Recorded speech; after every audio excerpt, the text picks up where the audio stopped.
Welcome, welcome, welcome. Greetings, all. I hope we're all enjoying the All Star break festivities. We had the home run derby tonight. But you know what? It's time for a Dominant Mets Nation video. And we're going to do a video, an All Star themed video.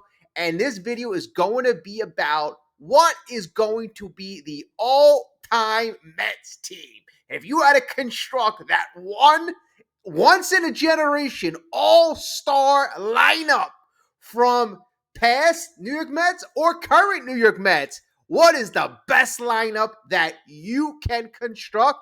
And you know what, folks? I took this seriously. I took notes. Honestly, I had strategy. Here are some of my notes, real quick, couple pages. But you know what, folks? I think this is pretty fun. We got a lot of great players, all-star Hall of Famers in our history. And I think this was a perfect time to do this. And I'm gonna need your help. If you disagree, if you think I can upgrade this lineup, if you have a different lineup, let me know because there were a couple complications I had. I mean, I always like to go lefty righty. I always like to have speed at the top of the lineup. I always like to have my sluggers in the middle of the lineup. On base guys. I always like to have speed at the bottom of the lineup too. I love that. I'm a guy. I like to have speed at the bottom of the lineup. So, without further ado, let's like this video. Let's subscribe if you're not subscribed. We're coming up on a fabulous second half. And if you're a New York Mets fan, I got to say this, and I was just thinking about this. A lot of us have taken for granted the New York Mets in the last couple weeks. Why aren't we the number one team in baseball? We have a high payroll and all. But you know what? How many years were the second half? Has it just been, you know, something you just didn't look forward to? I mean, like you look forward to. I always look forward to the trade deadline. What direction was the team going to go in? But you know what? Us being where we are and having the type of team we have, it seems like we're going to be in that competitive conversation for the next couple years at least. You would hope it would go on for decades but for right now, again, let's enjoy the moment. We have 4 All-Stars. David Peterson, again, congratulations. Pete Alonso, 5-time All-Star. Great job, Big Pete. Francisco Lindor, first-time starter. I didn't realize that this was his first time as a starter. So congrats to him as well. I mean, Kodai Senga should have been there. I don't know. I just love seeing my Mets. So I'm gonna go watch the game tomorrow.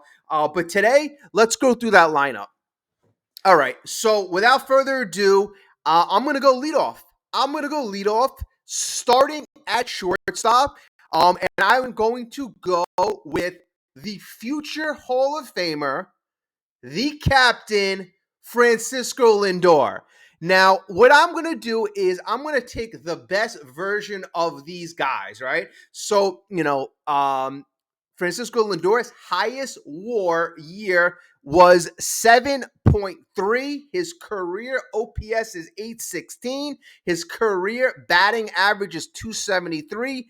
341 on base, 475 slug. He's a guy you've seen in his career go 30-30. You saw what he did last year, igniting the lineup, igniting the team at the top of the lineup. Switch hitter, Gold Glover. He's a 2-time Gold Glover. He's got a career WAR of 52.8. Again, gonna be that future Hall of Famer. Honestly, this is my shortstop. I'm so glad he's a New York Met, and he's been clutch as well. So this is who I want playing shortstop and leading off the all-time Mets lineup. All right. Now, number 2, I am going to go with a 3 2-time Gold Glover, and another switch hitter. So I continue. Lindor had 30 stolen base speed. Here's another guy who's stolen at least 30 bases 4 times in his career. He's got a career OPS of 837. His highest WAR year was 8.2. His career batting average is 279, 350 on base, 486 slug. He's going to be a future Hall of Famer as well. And again, he is a switch hitter with speed, and that is Carlos Beltran playing center field. And you know what? I like it. I got my 2 switch hitters on top of the lineup, and I am excited, raring to go. And honestly, wait till I get to number 9 because you're going to see how this lineup flows. All right, now let's get to number 3, and this might be controversial, but you know what?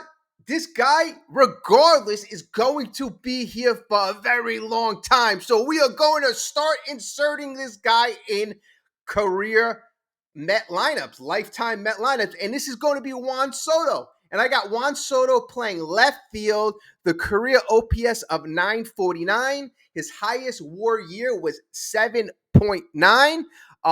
Average 283, 418 on base, 530 slug. So I like Juan Soto in the number 3 spot. And first, actually, you know what? I want to mention some of the accolades of some of the players. Lindor. Let me just go back real quick. Lindor, top 10 MVP finishes, 6.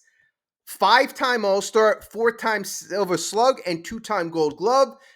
Beltran, I just want to mention, he finished in the top 10 of MVP voting twice. He's a 9-time All-Star, 2-time Silver Slug, and he's got more than 300 career stolen bases. All right, back to Juan Soto. I got him batting number 3. Juan Soto, in his short career, has 5 top 10 MVP finishes. He's a 4-time All-Star. Should have been 5-time. He's got 5 Silver Slugger awards already. And honestly, he's the on-base king. So, you have him in the number 3 spot. He's got the second highest, not the second highest average, but he's got a high average at 283. He's got the highest on base on this whole list of 418, and he has the second highest slug. So you have him in the number 3 spot, and I like it. But what I really love, and I love 3-4, and again, you're going to see I'm going lefty, righty, lefty, righty. I have my 2 switch hitters on top with speed. I got my lefty stick, who's an on-base guy, a slug guy. He can hit 45 home runs, 46 home runs. And then I got my average, power, on base, everything in the number 4 spot. And I have my favorite player of all time catching, Mr. Mike Piazza. Mike Piazza, I'm telling you, this is where I love the lineup. Obviously, he is a righty, career OPS of 922. His career high WAR is 8.7. He has a 308 career batting average, 377 on base, and his slug is the highest on this list. He's got a career slug of 545. So he's got the highest career batting average on this list, and he's got the highest slug on this list. I got him batting 4th. Piazza was Rookie of the Year. He's got 8 top 10 MVP finishes. He's a 12-time All-Star, a 9-time Silver Slugger award winner, and 9 years in a row he batted above 300. And I believe 8 out of those, in that span, he was batting 30 and 100, 8 years in a row. I mean, Piazza was as consistent as anyone in the mid to late 90s and into the early 2000s.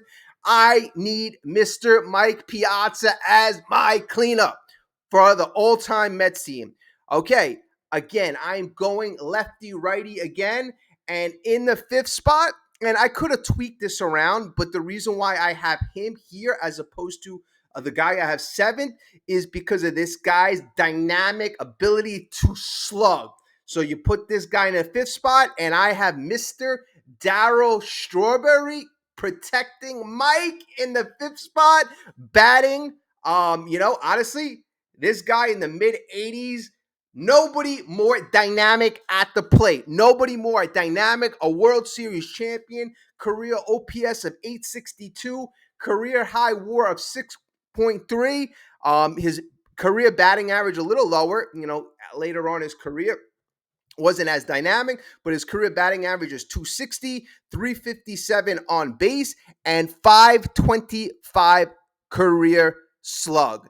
I'm telling you, Straw was very dynamic. He won Rookie of the Year, 4 top 10 MVP finishes, 8-time All-Star, 2-time Silver Slug. I mean, this guy, if he did things right, should have been a Hall of Famer. But, it is what it is. An all-time talented Met. I have him batting 5. All right? Protecting Mr. Mike Piazza. All right. Who do we have protecting who do we have protecting Darryl Strawberry? Well, again, we're going righty-lefty, and Straw was a lefty, so we have DHing Pete Alonso. DHing Pete Alonso. And I'm telling you, folks, I mean, honestly, you gotta have Pete Alonso in the lineup. All-time OPS of 859, 252 career batting average, a little lower, 343 on base, 516 slug. Pete already has 5 career All-Star appearances. Pete has 2 top 10 MVP finishes. He's got no Silver Sluggers. He did win a Rookie of the Year, but I mean, he's going to be the all-time career home run king pretty soon. Pete, you gotta have him in the lineup. I have him batting 6th, protecting Darryl Strawberry, and I like that. I like that. I like that.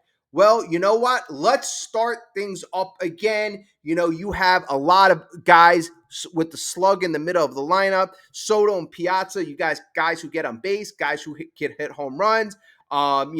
Straw and Pete, hey, those guys, Beltran, Lindor, Soto, Piazza, get on base. Straw, Pete. Hey, if Piazza and Soto didn't knock you in, you got Strawberry and Pete to knock you in. And then you have this man starting everything all over, starting the lineup at number 7, protecting Pete Alonso, former MVP, 11-time Gold Glove Award winner, World Series champion, leader of the 1986 New York Mets. You have Keith Hernandez, one of the best men right now in all of baseball in the booth.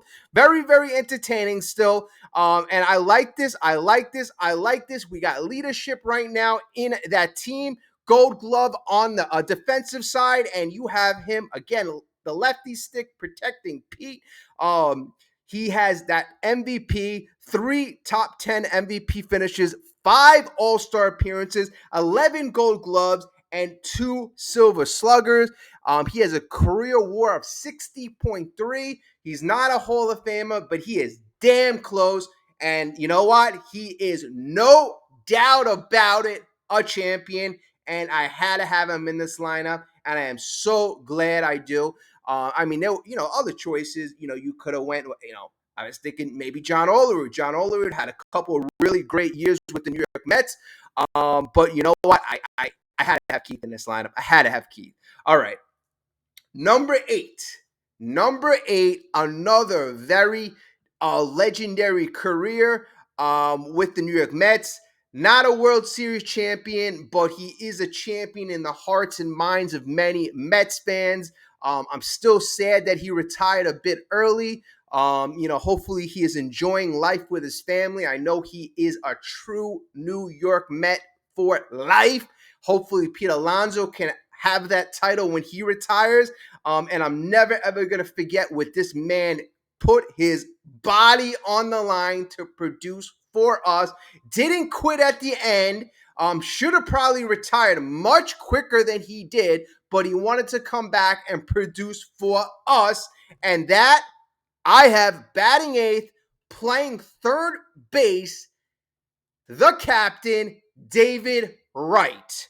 And again, I mean, this is where the lineup, you got a lot of talent. Or you have guys who get on base, guys who can knock in runs.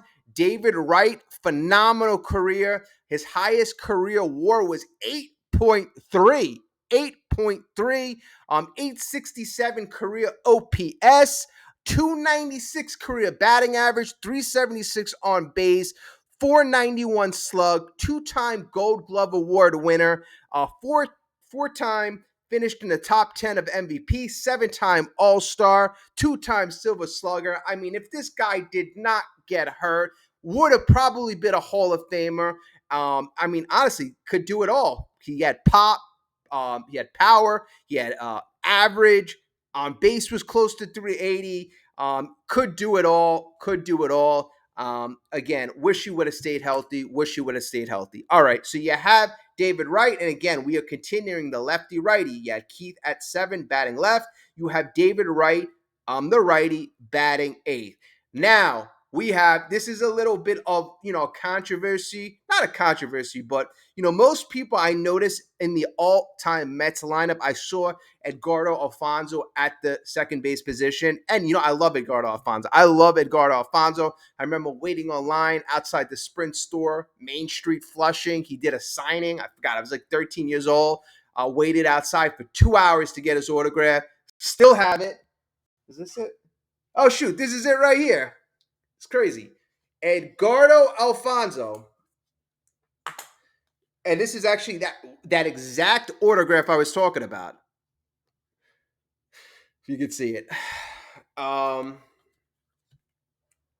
actually, I have Mike Piazza's autograph back here too. So one of my favorite players of all time, Edgardo Alfonso.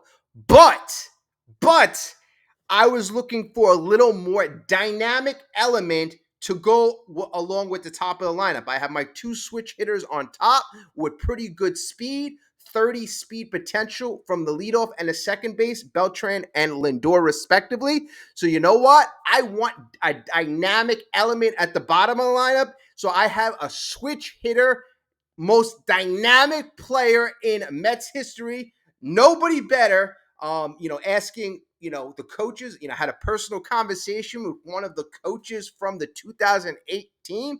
And he said that when watching Jose Reyes, well, you got it, Jose Reyes, I have him playing second base, one of the most dynamic players in Mets history, running around the bases, getting those triples. I mean, there was nothing more beautiful. Nothing more beautiful.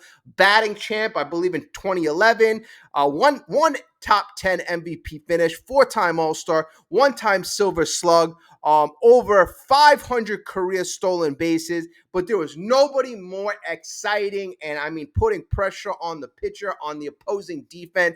I want Jose Reyes in my all-time lineup. Used to be the all-time shortstop for the New York Mets. You have Lindor in there now, but still he makes my lineup at the second base position. And that's what I have right now. I have Lindor, Beltran, Soto, Piazza, Strawberry, Pete, Keith Hernandez, David Wright, and Jose Reyes. I like the 3 switch hitters from 9, 1, and 2. 3 switch hitters in a row. You got 3 huge speedsters in a row. Then you have Soto and Piazza with power from the left and right side to drive them in. And if they don't drive them in, you got Strawberry, Pete. And, by that time, I have the lineup resetting with Keith, Wright, and Reyes getting on base for the top of the lineup as well, because not only do Lindor and Beltran switch hitters got speed, they also got that 30 home run pop potential, and that's what I do. I like this lineup. I love this lineup.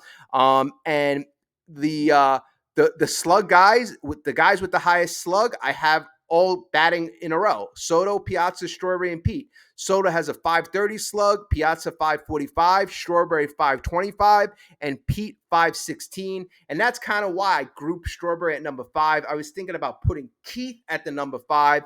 Keith has a 436 career slug. Obviously, he could do it, but I just wanted that more dynamic ability in the middle of the lineup. And that was my lineup. What is your lineup? What would you change? What do you like about it? What don't you like about it? You got to be happy if you're a New York Mets fan. We have a hell of a lot of talent.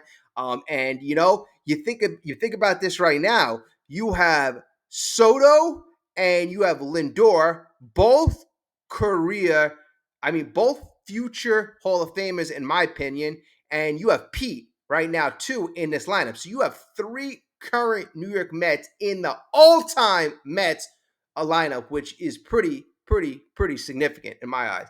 Now, you could do an all time pitching rotation, and I didn't go through that yet. Obviously, you could go. Obviously, you got to go Seaver. You got to go Gooden, Degrom. Start with those three. Guys like Kuzman. But I didn't really go through the numbers. I don't want to. I don't want to do that list yet. But it's interesting. I know, like, some people, would go with Gary Carter instead of Piazza. I know there's a contingent Carter Hall of Famer as well. At first base, I mentioned there were several different options at first base. Um, and then also too, like, some people might not want Juan Soto in the lineup yet until maybe he plays a couple more years with the Mets. See, the thing is, if Juan Soto was like a mercenary and he had, like, the Mets signed him to, like, or they traded for him, the fact that he has a 15-year contract, 5 years guaranteed, that's the reason why I slid him in the all-time Mets lineup. Well, folks, thank you so much for listening to that. Again, I want to hear all your opinions. And one more conversation I want to get into in with regards to the All-Star game. So Brandon Nimmo actually, kind of crushed the All-Star system and how All-Stars are picked. He says that the best players aren't in the game, and that is supposedly what the All-Star game is about. So I found his comments very interesting. And a lot of these comments, Carlos Mendoza made comments kind of like indicating, not to that extent, but I think a lot of these comments were made because of the Juan Soto snub. Juan Soto was absent from the National League roster, and that kind of sparked this conversation. So Nimmo says, his quote, "The process is broken. The process is broken." He goes, "I don't think every team should get a person. It's supposed to be all-stars. It's not supposed to be who is the best player on every team. It's supposed to be who are the best players in the major leagues." Okay, to that end, Nimmo is frustrated that Soto, who's 903 OPS entering Thursday night's play, ranked ninth in MLB and was not selected to the roster. Nimmo went on to say, "It's sincerely confusing to me. It seems to continue to happen, especially in this organization." Nimmo, who is active in MLB Players Association, said it's a topic that could be broached heading into the next collective bargaining agreement. Okay, so let me tell you what I agree with, what I like. First of all, the thing I like Nimmo sticking up for his teammate. I like that. I like Carlos Mendoza sticking up for his guys. I like Nimmo sticking up for his guys. Nimmo, I feel, Lash, and also I like how Nimmo alludes to the fact that it seems, in his quote, it seems to continue to happen, especially in this organization. He's clearly saying that Mets have been snubbed in the past. I think last year he was snubbed. Last year, in the last 2 years, Lindor was snubbed. Lindor has been snubbed countless time. Thankfully, he is starting this year. But, Nimmo is alluding to that. And again, you got other teams, Detroit, 6, 7 guys in the All-Star game. The Mets deserve. Why is Kodai Senga not there? You look at the pictures. When you see the All-Star roster, there's honestly, not many guys that would take over Kodai Senga. There's a couple phenomenal guys, obviously, you take, but couple of the end guys, you would definitely take Kodai Senga. Kodai Senga should be there despite being out for a couple of weeks. So he definitely should be there. The Mets deserve to have at least, if you got 4 guys there, they deserve at least 6 All-Stars, So Nimmo is completely right. And, he's probably defending himself in certain ways. He probably feels he should have been there. Oh, actually, in the article that I'm reading, Nimmo goes, there were 2 years when I probably should have been an all star and I wasn't there, Nimmo said. It's kind of a bucket list thing, sure. I would love to do it, but I also know I've had a great year this year, and that is the kind of goal that I have to feel like I am playing up to my capability. So, Nimmo's clearly defending himself. Nimmo's clearly defending his teammates. But you know what? The one thing that, I want to ask you and that I want to, kind of answer is it's supposed to be all stars. Do we think that every team should get a player? Because that's why, the Mets aren't getting everybody, is because you're trying to accommodate other ball clubs, other fan bases. You know, here's the thing. At the end of the day, I agree with Nimmo in terms of the best players should be there. I mean, I remember, watching the All-Star games in the late 90s, watching or waiting to see Randy Johnson, Pedro Martinez, Roger Clemens, Mark McGuire, Ken Griffey Jr., literally Manny Ramirez, Albert Bell, Frank Thomas, waiting to see those best of the best players. I didn't care if there was a guy in Oakland who was the best on the team. You want the best of a bad bunch, or you want the best of the best. You want the cream of the crop. This is how you grow the game. It is what it is. Again, you try to accommodate all fan bases, but at the end of the day, are you defeating the purpose of having, showcasing that game? The MLB has had trouble generating interest in the game.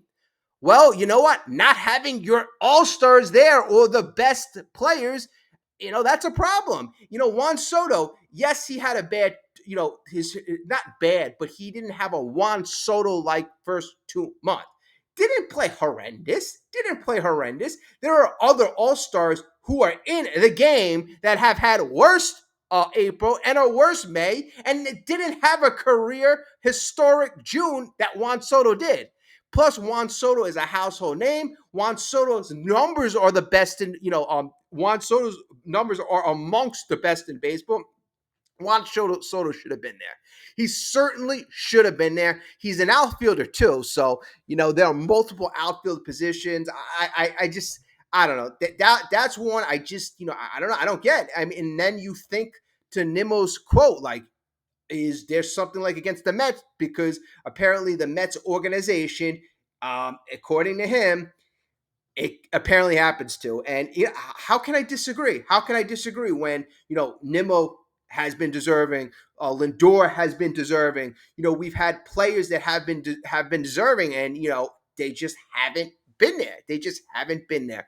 So I agree with Nimmo. At the end of the day, I agree with Brandon Nimmo. And then I would think, okay, if my team wasn't good, do I want to see, Edwin D? Would I want to see one guy, there just because he's on my team? No. If my team's bad and I don't have all-star players, I'm kind of feel like embarrassed if they're just sending one guy just to appease the fan base. If he doesn't deserve to be there, he doesn't deserve to be there. And even like these household names, Cal Ripken, he made so many All-Star games, and a lot of times it was just a thing. You got to elect the same guys every single year, an honorary thing. Unless the guy's retiring that year, I don't really agree with that either. I really don't agree with that either. But and then Juan Soto, who deserves to be there, he's a household name. Got paid $800 million.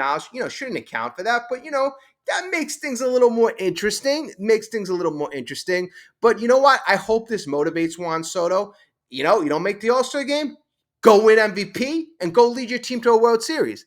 That's it. That'll fix everything. And I hope that motivates the heck out of Juan Soto, and that motivates the heck out of Brandon Nimmo and the other Mets who did get snubbed. Kodai Senga, Clay Holmes, everybody who had a great year and that wasn't even considered.